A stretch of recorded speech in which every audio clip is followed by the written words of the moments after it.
पर पूर्व प्रारब्ध के अनुसार उनकी जो पत्नी थी उनका नाम था धुंधुली।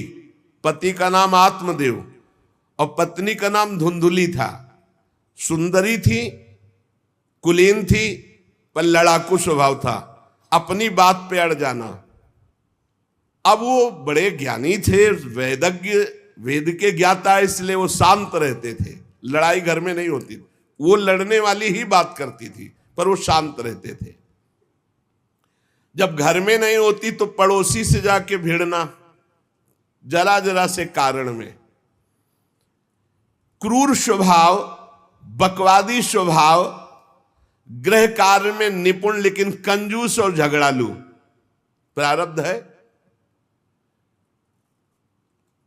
भोग विलास की कमी नहीं थी, खूब संपत्ति थी, घर बढ़िया सुंदर, परंतु सुख नहीं था।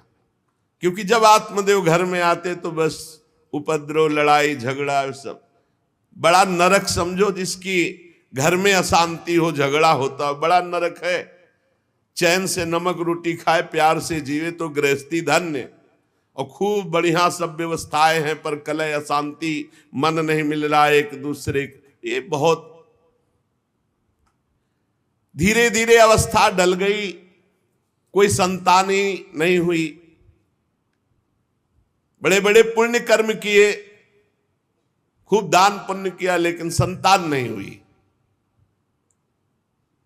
अब वो ब्राह्मण बड़े चिंतातुर हुए आत्मदेव की, जिसके संतान न हो तो फिर उसको पिंडदान कौन करेगा। गृहस्थी में विचार होता, कुल परंपरागत चलाने वाला तो कोई होना चाहिए। अब वो बड़े चिंतातुर हुए, हर उपाय करके हार गए थे। तो एक दिन उनके मन में आया कि एकांत जंगल में चलते हैं और अपने प्राणों को त्याग देते हैं। क्योंकि घर में जाओ तो कलह है, ना कोई संतान है। अब क्या, सब कुछ करके देख लिया, बुढ़ापा आ रहा है, पुत्र तो हुआ नहीं, तो कम से कम पुत्र होता तो कुल परंपरा चलाने, अब क्या। वो ऐसी भावना में थे कि जीवन व्यर्थ है, जंगल को चल दिए। उधर एक सरोवर में प्यास बुझाने के लिए एक महान संत आ रहे थे। जब कोई धर्मात्मा पुरुष दुखी होता है तो भगवान अव्यक्त रूप से संतों से मिला देते हैं। वो सन्यासी महात्मा थे। ब्राह्मण देखा कि वो जब जल पी चुके तो जाके साष्टांग दंडवत किया, शास्त्रों का ज्ञान था, हाथ जोड़कर खड़े हो गए। तो कथम रोदसी विप्रत्वम काते चिंता बलियसी वदत्वम सब्बत सत्वरम मह्यम स्वस्य दुखस्य कारणम। ये लंबी लंबी सांसें खींच रहे हो, उदास खड़े हो, दुखी दिखाई दे रहे हो। देखने से तो लगता है कि तुम ब्राह्मण हो, क्योंकि तेजस्वी हो। क्या चिंता है तुम्हारी जो तुम जल्दी जल्दी श्वासें खींच रहे हो लंबी और दुख प्रकट कर रहे हो। ब्राह्मण ने कहा, महाराज आखिरी उपाय आप हैं। वैसे तो मैं बताऊं, अपने जीवन से निराश हो चुका हूं। आपको देखा तो आशा बन गई। पूर्व जन्म का कौन सा प्रारब्ध मुझे पता नहीं, पर संतान योग नहीं। अब मेरे पितर गरम गरम आंसू चिंता जनित छोड़ रहे हैं, क्योंकि पिंडदान करने वाला हमारे कुल में कोई नहीं रहा, संतानें नहीं उत्पन्न हुई। बहुत दुखी हो गया हूं। सही बताऊं, मैं आम प्राण त्यागने आया हूं जंगल में। मेरा मन मुझे धिक्कारता है कि तुम्हारा सब कुछ बेकार जब संतान नहीं। और यहां तक कि मैं जिस गाय को पालता हूं वो भी बछड़ा नहीं देती, वो भी बांझ हो जाती है। यहां तक कि जो पेड़ लगाता हूं उसमें भी फूल फल नहीं आते। कितना मैं दुर्भागी हूं, बड़ा भागा हूं। अब मैं अपने प्राण त्यागने आया हूं। और फूट फूट कर रोने लगे। संत का हृदय बड़ा करुणा में होता है। संत चाहे तो नवीन प्रारब्ध तत्काल रच सकते हैं, क्योंकि भगवान के भजन में अपार सामर्थ्य है। उन्होंने अपनी दिव्य दृष्टि से देखा, कहा, आत्मदेव ब्राह्मण, पुत्र का मोह तो छोड़ दो, आप विवेक का आश्रय लो, भजन करो। मैं तुम्हारी रेखा को देख रहा हूं, एक जन्म नहीं 7 जन्म तक कोई संतान है ही नहीं। देखो, संतान के पीछे मत पड़ो। राजा सगर, महाराज अंग, बड़े बड़े संतान में बहुत दुख भोगे हैं।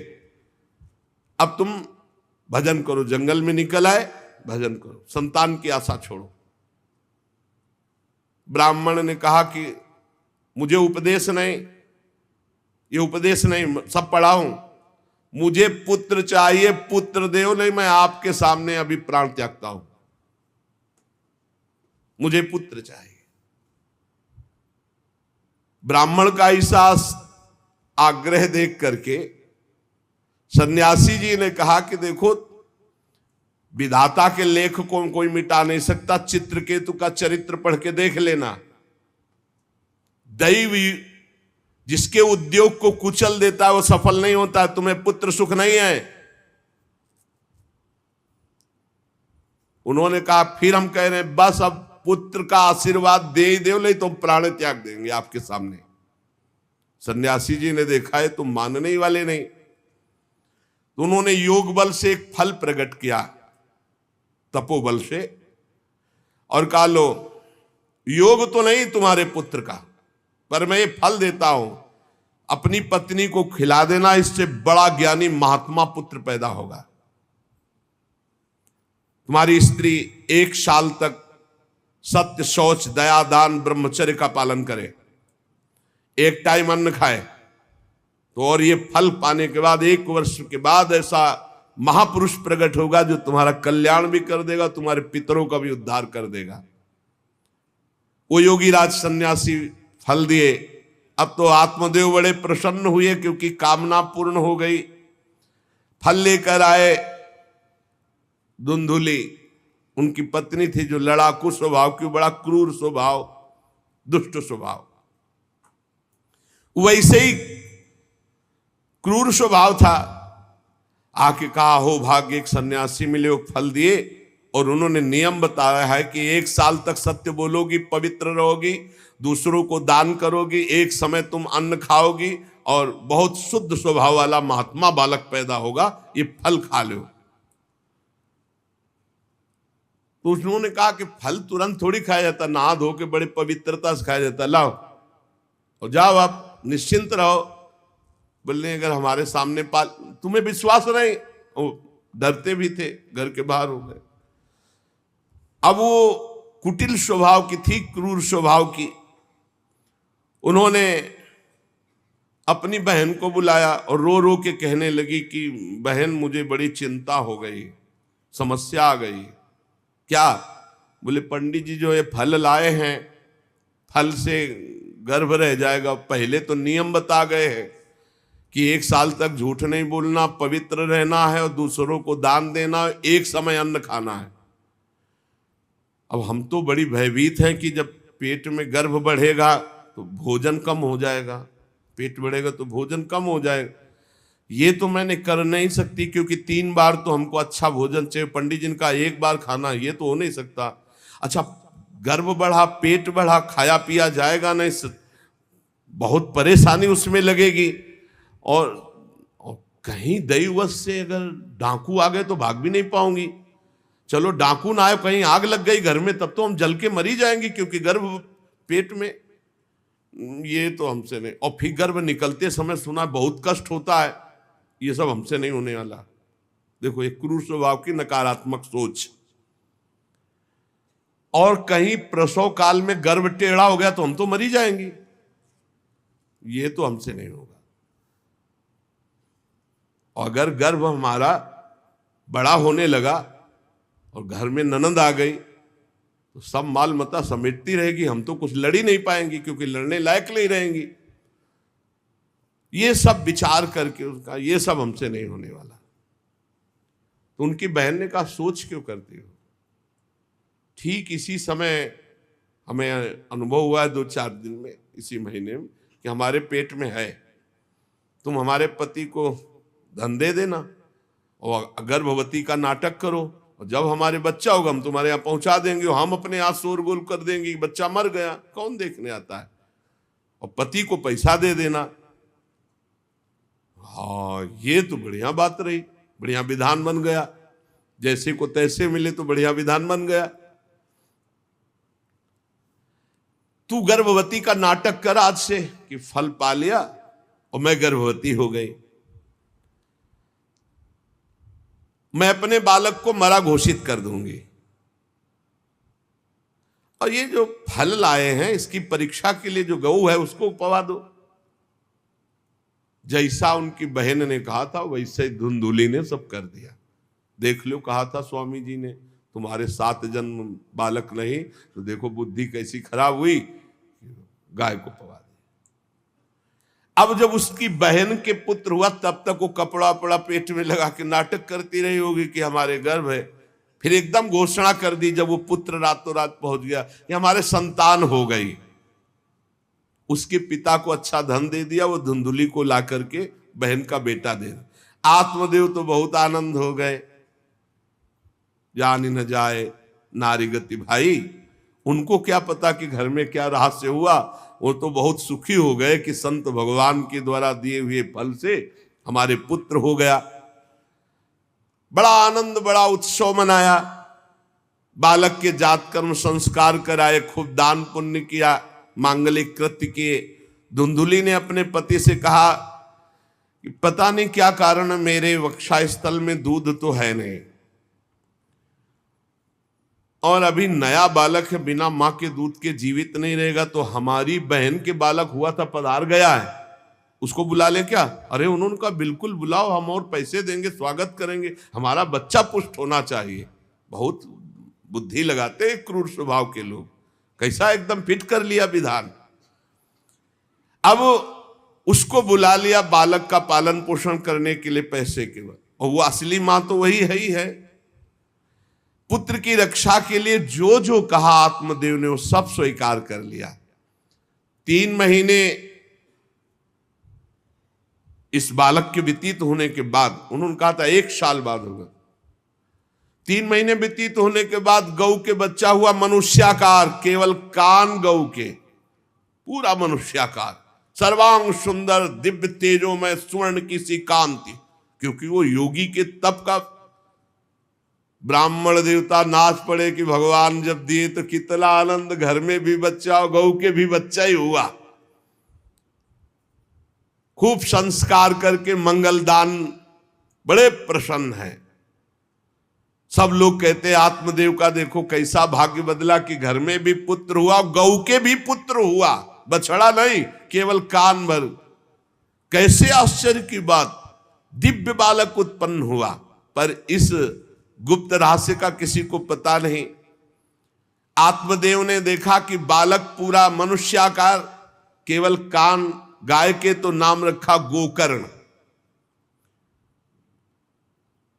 और धुंधुली ने किसी शास्त्रीय पद्धति से नहीं, अपनी पद्धति से, हमारा नाम धुंधुली तो हमारे लड़के का नाम होगा धुंधकारी, उसका नाम रखा धुंधकारी। कुछ काल व्यतीत हुआ, दोनों जवान होने लगे। गोकर्ण में पूर्ण वैदिक सिद्धांत, धर्म पूर्वक, बड़े ज्ञानी महात्मा, और धुंधकारी पूर्ण दुष्ट। शौचाचार का तो नाम भी नहीं था पवित्रता का धुंधकारी में। खान पान पशुओं वाला, क्रोध नाक में चढ़ा, गंदी वस्तुओं से प्यार करने वाला, बहुत ही गंदा स्वभाव। चोरी बचपन से, द्वेष, पीट देना, लड़ाई करना, ये उसका चलते स्वभाव। दूसरों के खेती में आग लगा देना, घरों में आग लगा देना, गौशाला में आग लगा देना। जैसे किसी का बालक खेल रहा है, आसपास देखा कोई, उठाया कुएं में फेंक दिया, बड़ा दुष्ट स्वभाव। और बड़ा हुआ हिंसक स्वभाव, अस्त्र शस्त्र धारण करके, जैसे कोई अंधा जा रहा है तो आओ बाबा तुम्हें रास्ता बता दो, कुएं में जाके ढकेल देता है। बहुत ही गंदा स्वभाव, दुष्ट स्वभाव। अब वो शिकार करने लगा पशुओं का और मांस खाने लगा। जहां आत्मदेव कितनी पवित्रता से, वहां दुष्ट कितना। अब धीरे धीरे व्यभिचार करने लगा, वैश्याओं से संपर्क रखने लगा, संपत्ति थी ही, सारी संपत्ति वैश्याओं को। एक दिन पिता ने कहा आत्मदेव ने कि तुम्हारे आचरण इतने आसुरी प्रभाव के, हमें लगता है कि तुम हमारा सर्वनाश करने के लिए प्रकट, ये क्यों करते हो? तो खूब गिरा गिरा के मारा आत्मदेव को। सन्यासी की बात अब याद आई कि तुम्हारे भाग्य में पुत्र सुख नहीं है, खूब मारा आत्मदेव को। जब इतनी जोर से मार रहा था तो थोड़ी तो दया आई कि पति है, बचा ले। तो धुंधुली गई, तो फिर धुंधुली की दम जम के पिटाई की।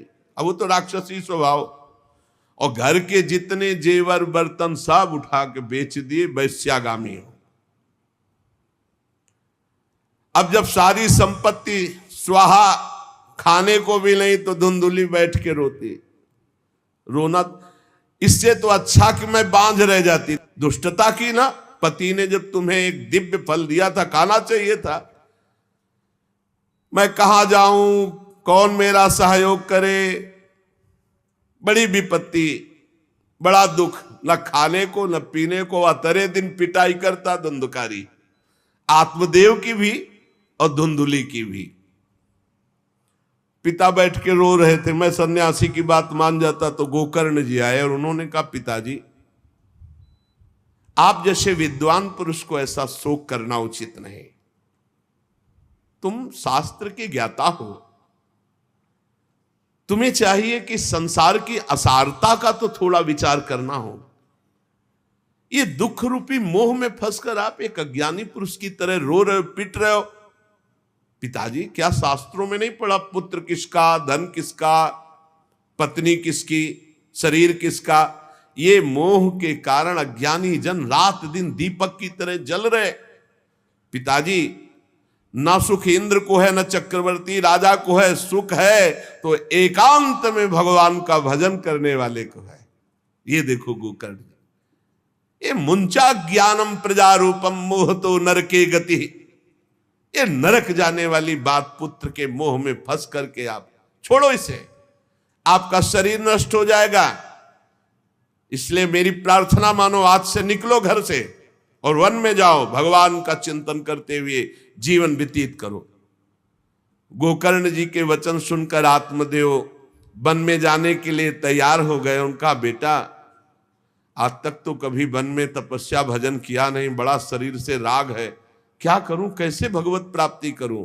तो देहे स्थिमान रुधिरे भिमतिम त्यजत्वम जाया सुतादिषु सदा ममतां विमुंच पश्यानिशं जगदिदं क्षणभंग निष्ठं वैराग्य राग रसिको भव भक्ति निष्ठा धर्मं भजस्व सततं त्यज लोक धर्मान् सेवस्व साधु पुरुषान् जहि काम तृष्णाम् अन्यस्य दोष गुण चिंतन मासु मुक्त्वा सेवा कथा रसमहो नितराम पिबत्वम।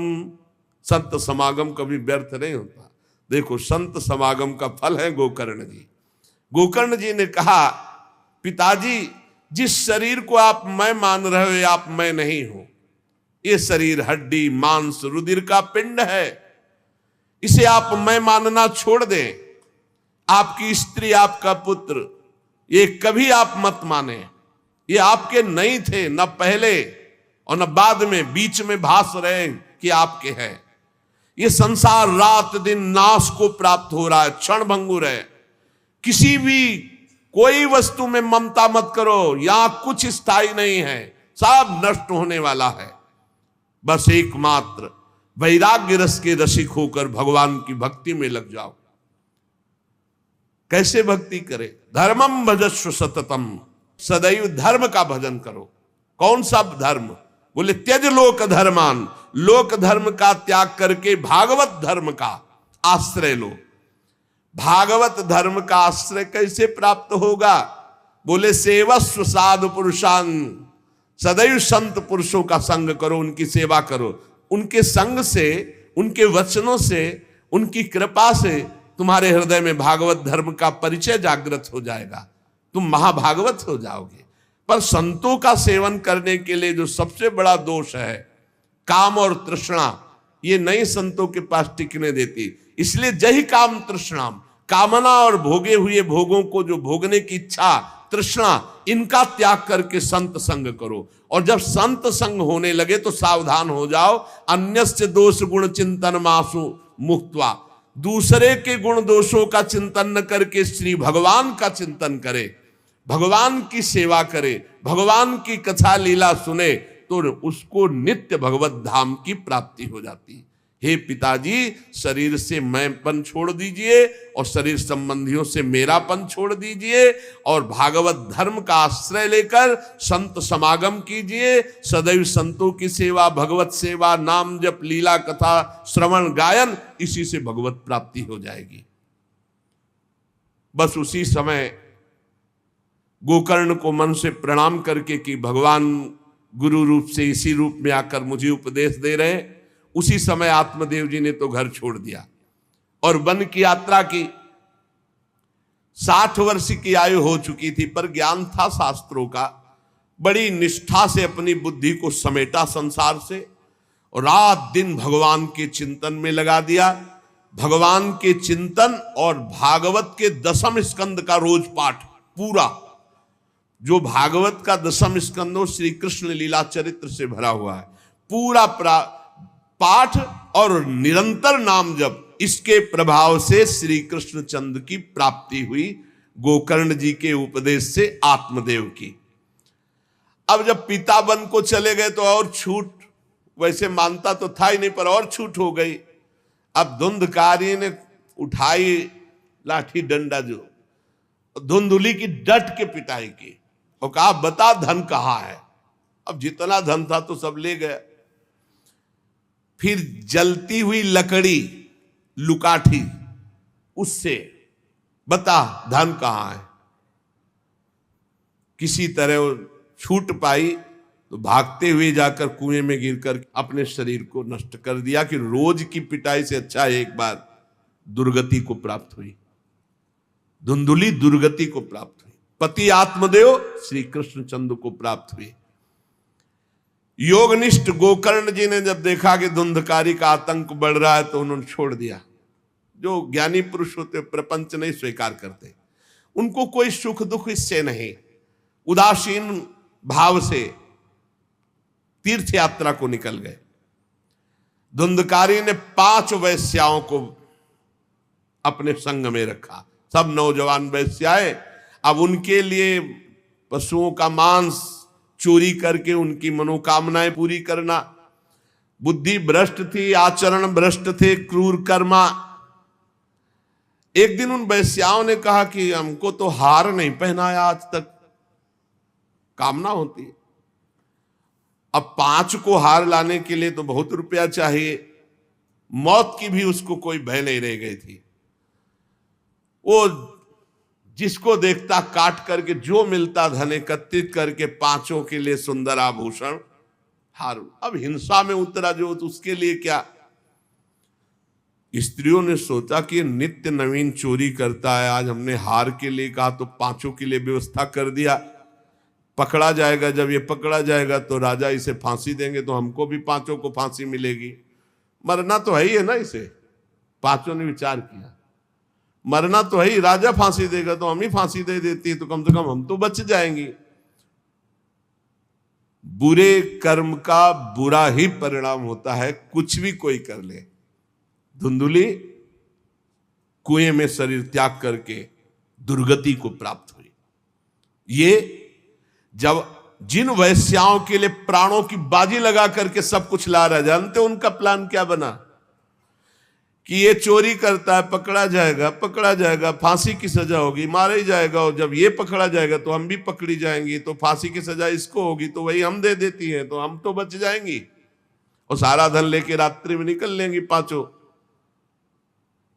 5 ने गुप्त रूप से ऐसा संकल्प बना लिया। धुंधकारी सो रहा था, 5 गए। अब 5 हैं, हाथ पैर 4 ही तो है, पैर 2 और 2 हाथ, 4 उसमें लग गए। और एक जो है रस्सी से पूरा चारपाई पे बांध दिया। और जब उसकी आंख खुली तो रस्सी गले में डाल करके फांसी लगा रही पड़े पड़े। पर वो बहुत पापी आदमी, जल्दी मरने वाला तो था नहीं, खूब गला दबाया। अब बड़ी चिंता हुई वैश्याओं को कि अगर मरेगा नहीं तो हमें काट डालेगा ये। तो रसोई से जो कोयला जला हुआ आग था उसके मुंह में भर बगार बगार के शमशी से। अरे पापी की बहुत दुर्गति होती। दहकते हुए अंगारे उसके मुंह में और खूब कस के गला दबा, छटपटा छटपटा कर पीट पीट के मार डाला धुंधकारी को। और उसके शरीर को वहीं घर में एक गड्ढा बना के पांचों ने गाड़ दिया।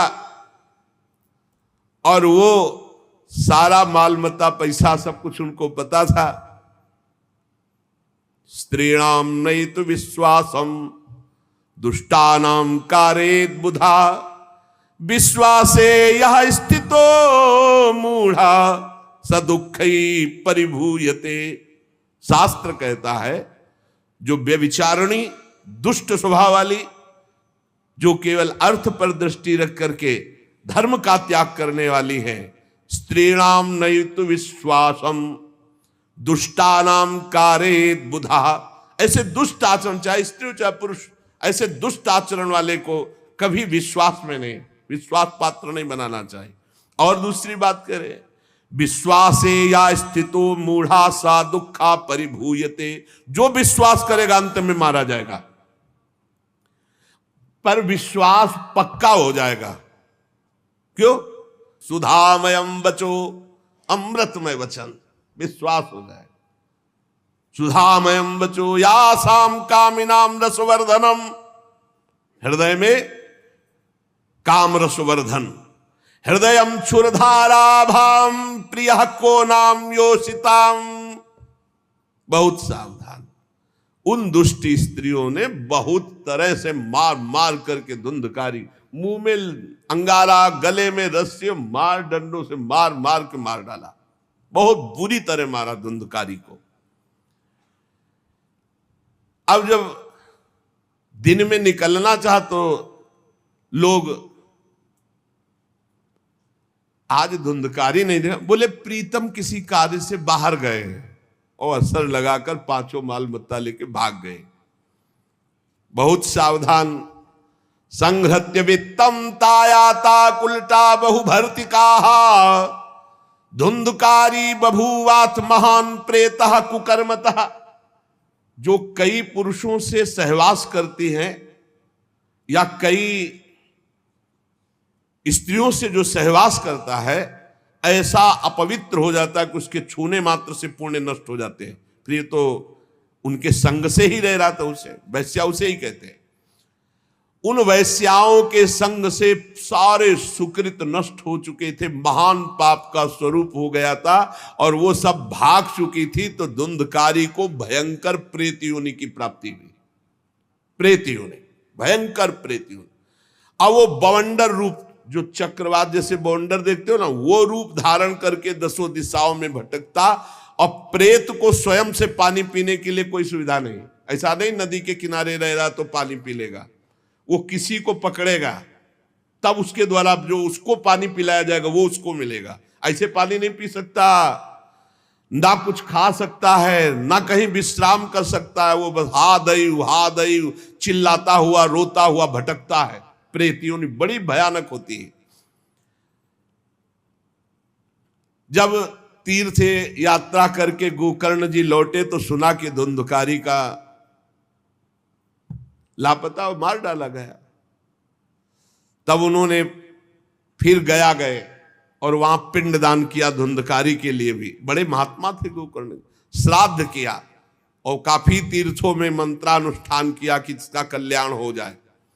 ये सब करके लौट आए अपने पिता आत्मदेव के घर में।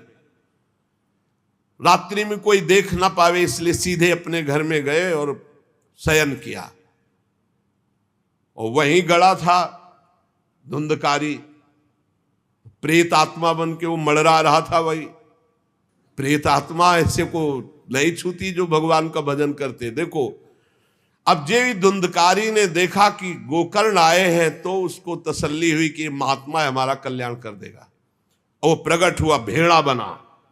धुंधकारी पहले भेड़ बना बड़ा, और ऐसे गोकर्ण जी ने देखा कि दरवाजा तो बंद था, भेड़ कहां से आ सकता है। तुरंत भैंसा बन गया, तुरंत इंद्र रूप धारण कर लिया, भयावा, प्रिय, ऐसे कई रूप बदल बदल। तब उन्होंने कहा ये विपरीत अवस्था, इसका मतलब ये प्रेत है, क्योंकि ऐसी विपरीत निंदनी और बंदनी दोनों रूप धारण कर रहा है, दुर्गति को प्राप्त हुआ प्रेतात्मा है। वो डरने वाले तो थे नहीं, ज्ञानी महात्मा थे। गोकर्ण ने कहा कस्तो मुग्र तरो रात्रौ कुतो यातो दशामिमाम किंवा प्रेता पिशाचो वा राक्षसो शीत संसना। कौन है तू?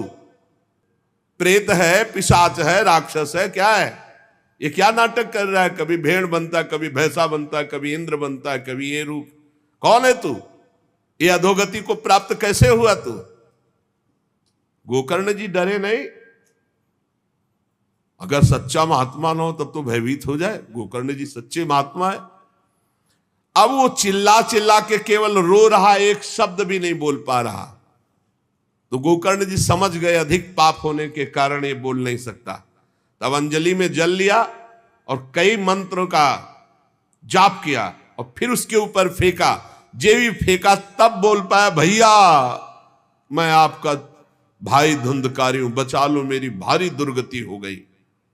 मैं तुम्हारा भाई हूं, मैं धुंधकारी हूं। अब मुझे बहुत कष्ट हो रहा, पश्चाताप हो रहा, मैंने सब कुछ नष्ट कर दिया, धर्म भ्रष्ट पापाचारी। अब मेरी बड़ी दुर्गति है, उन उल्टा वैश्याओं ने मुझे तड़पा तड़पा करके मारा है, मैं कुछ कर नहीं सकता इस समय। ऐसा थोड़ी कि प्रेत है जिसको चाहे पटक दे, ऐसा नहीं है, ऐसा विधान नहीं। पहले वैश्याओं को मारता जाके, मैं कुछ कर नहीं सकता, प्रेत योनि में पड़कर दुर्दशा भोग रहा हूं। अब दैववश केवल वायु से जीवित हूं, बहुत प्यासा हूं, भूखा हूं, पर नहीं खा सकता, नहीं पी सकता। आप दया समुद्र भैया मेरा उद्धार करो। गोकर्ण ने कहा कि तुम्हारा उद्धार तो हो जाना चाहिए, तुम्हारे लिए तो मैं गया में गया, वहां श्राद्ध दिया, तीर्थों में भी अनुष्ठान किया, फिर तुम्हारा प्रेतियों से उद्धार कैसे नहीं हुआ? तो उनका भैया एक दो बार गया श्राद्ध से मेरा कुछ नहीं होने वाला, बहुत पापी हूं, बहुत बड़े बड़े पाप किए हैं, कोई दूसरा उपाय सोचो। छोटे मोटे पिंडदान से, दान पुण्य से मेरा उद्धार होने वाला नहीं, बहुत स्टॉक है हमारे पाप का। तुमको हम बताएं, सैकड़ों बार गया श्राद्ध करो तो भी मेरा कल्याण नहीं हो सकता, ऐसा मैं पापी हूं, कोई दूसरा उपाय सोचो। गोकर्ण जी ने कहा सैकड़ों गया श्राद्ध से तुम्हारी मुक्ति नहीं हो सकती, तो तुम्हारी मुक्ति असंभव है। कहा भैया मैं तुम्हारे चरणों में पड़ा हूं, मुझे मेरा उद्धार करो। तो कहा ठीक है, तुम अभी इस घर से निकलो, कहीं और रहो, हम जब तुम्हें बुलाएं तब आ जाना।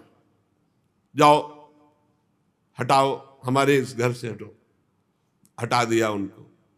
गोकर्ण जी की आज्ञा पाकर धुंधकारी बाहर भटक रहा है।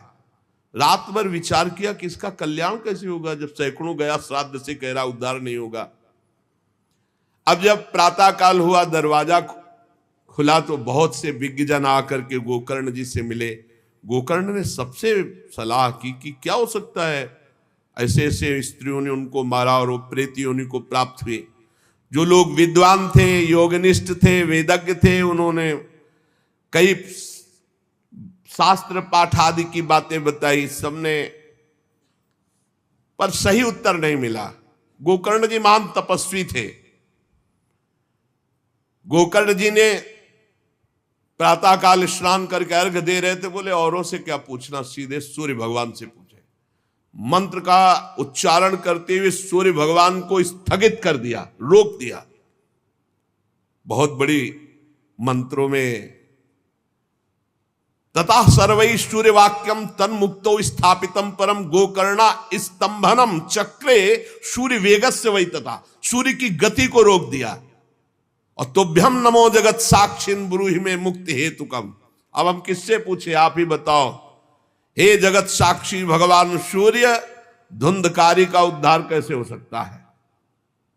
आप कृपा करके बताइए कि धुंधकारी की मुक्ति कैसे हो सकती।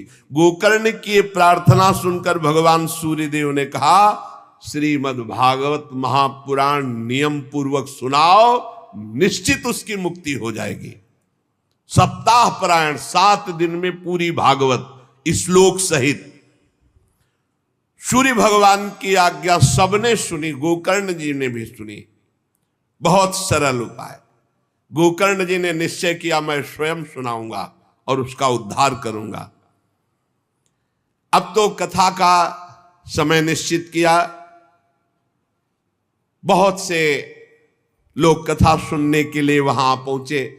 जब सुना कि भगवान की कथा सब पापों का नाश कर देती है, तो बहुत से लोग, पापी पुण्यात्मा जो भी, सबको बैठने की उचित व्यवस्था की गई। एक 7 गांठ का बांस जो सीधा था,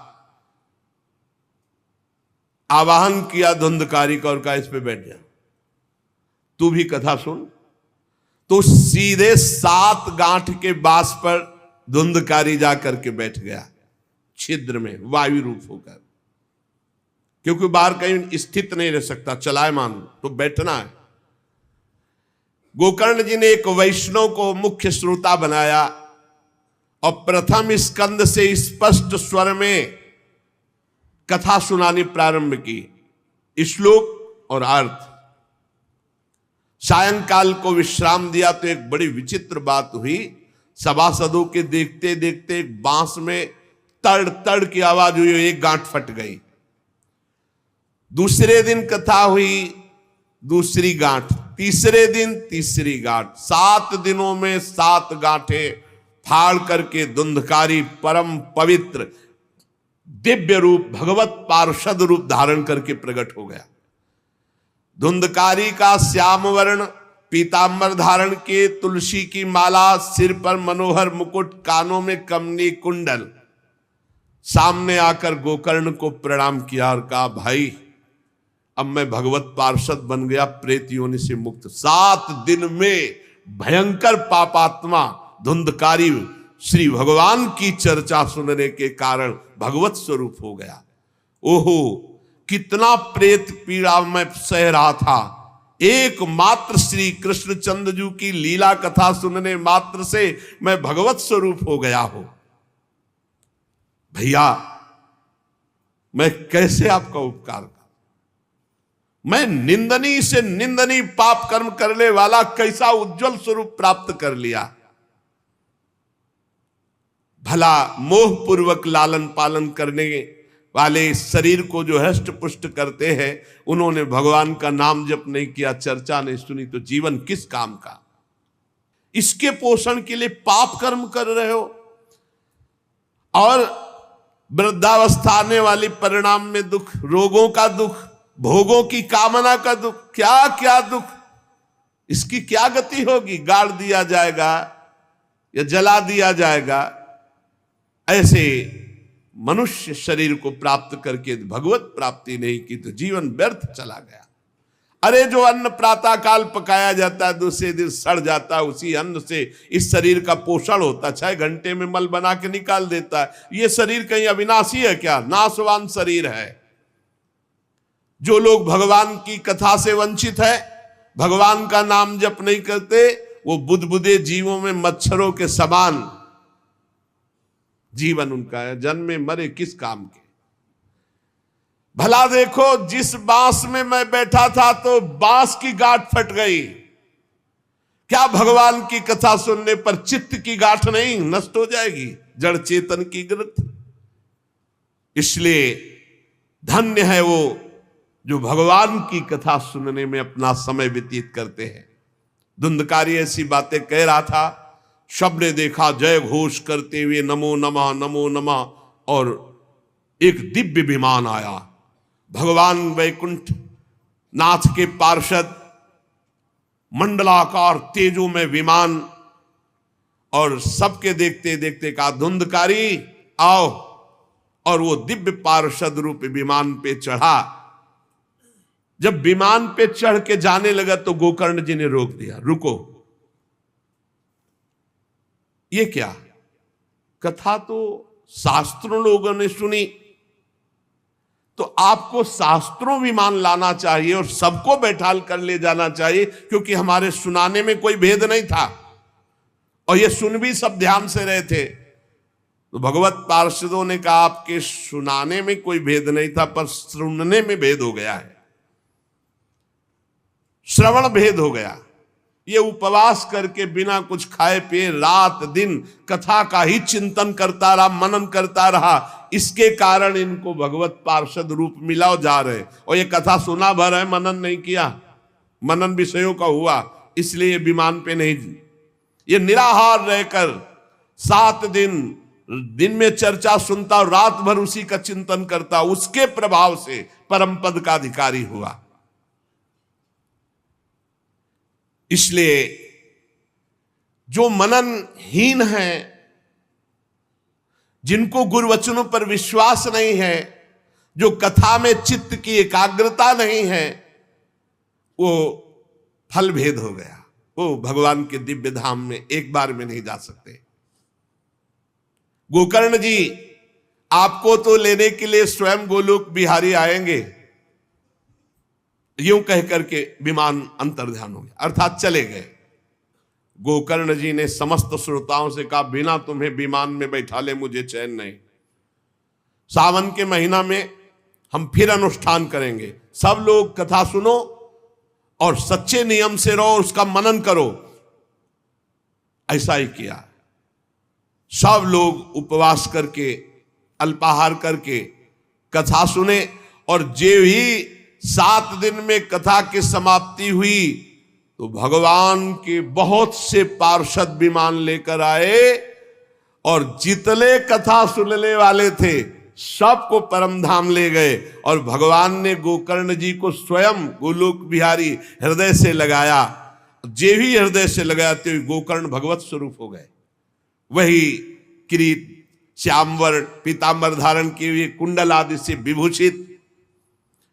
यहां तक कहते हैं कि उस कथा में सुनने में जो कुत्ते भी बैठे थे वो भी गोकर्ण जी की दृष्टि पड़ने पर विमान पर बैठकर भगवत धाम को गए। भक्तवत्सल भगवान श्री कृष्ण इतने गोकर्ण जी पर प्रसन्न हुए कि तुमने सबको कथा सुनाकर मंगल अनुष्ठान। इसलिए गोकर्ण जी जिस जिसको चाहा, मालूम कथा सुनकर कुत्ता मनन तो नहीं कर सकता, लेकिन गोकर्ण जी ने मनन किया कि ये कुत्ता भी कथा में बैठा था, इसका भी भगवत उद्धार हो जाए। ये आप इसीलिए आसपास जो ये जीव जंतु सब भगवत स्वरूप हो जाते हैं। बड़े बड़े सिद्धों को जो गति नहीं मिलती, भगवान की लीला कथा सुनने से, गोकर्ण जी के प्रभाव से, धुंधकारी